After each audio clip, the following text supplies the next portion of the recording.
আসসালামু আলাইকুম। আমি শিং মাছ কীভাবে পরিষ্কার করে এটা দেখাবো আপনাদের। অনেকে শিং মাছ আনলে অনেক রাগারাগি করে যে এত কালো মাছ কীভাবে পরিষ্কার করব। খুব সহজ একটা উপায়ে আমি পরিষ্কার করে দেখাবো। আমি 1 কেজির বেশি শিং মাছ নিয়ে এসেছি বাজার থেকে। মাছগুলো অনেক তাজা। যেখানে লবণ দিয়ে তারপরে ঢেকে রাখবো। কিছুক্ষণ ঢেকে রাখলে মাছগুলো মরে যাবে। এখন একটা আমি পেঁপে নিয়েছি। এই পেঁপে না ধুয়ে ওই চোচাগুলো ছিলে নেব আমি। ধোয়া যাবে না কিন্তু পেঁপে বাজার থেকে এনে আপনি ছিলে নেবেন। আমি ছিলে নিয়েছি, দেখেন পেঁপের কোয়াশসহ এটা নিতে হবে। কোয়াশসহ ছিলে নিয়ে আমি ব্লেন্ডার করে নেব। এদিকে দেখেন আমার মাছগুলো মারা গেছে, সব মাছগুলো। এখন মাছগুলো আমি কেটে নেব। দেখেন গাইস, আমি মাছগুলো সব কেটে নিয়েছি। আমি মাথা ফেলে দিয়েছি আর লেজটা ফেলে দিয়েছি আর মাথা ফেলে দিয়েছি। দিয়ে আমি ব্লেন্ডার করে রেখেছিলাম যে পেঁপের চোচা, পেঁপে শুধু চোচা লাগবে, এটা ব্লেন্ডার করে রেখেছিলাম। এখন এটা দিয়ে দিলাম মাছের ভিতরে। তারপরে এখন অনেক সময় ধরে এটা এরকম করে খাসতে হবে।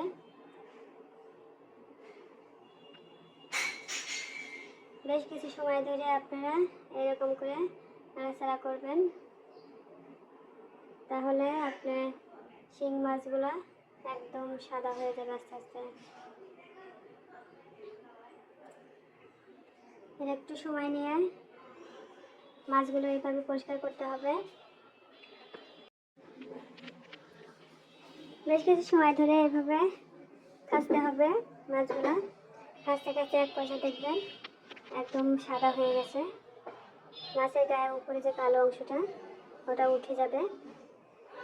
আর যে পেঁপের ব্লেন্ডার করে রেখে দিয়েছি ওটাও একদম কালো হয়ে যাবে।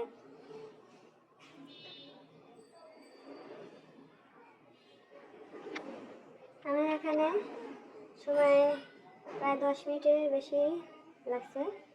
10 মিনিট ধরে এরকম করতে হবে।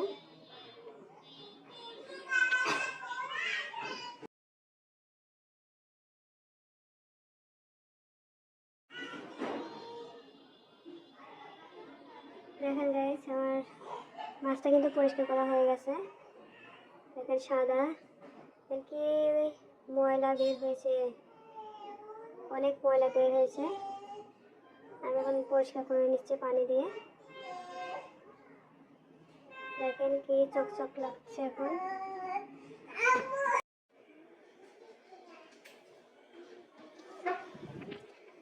দেখেন গাইস, আমার মাছগুলো কি সুন্দর পরিষ্কার করা হয়ে গেছে।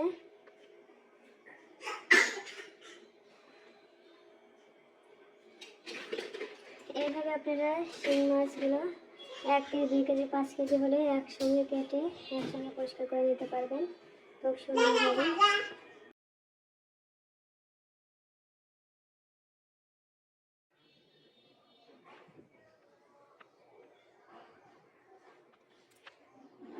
মাছগুলো এইভাবে পরিষ্কার করে নেবেন।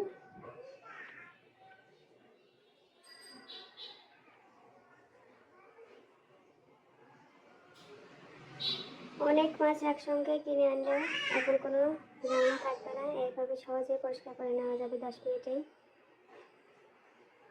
ওকে, আল্লাহ হাফেজ।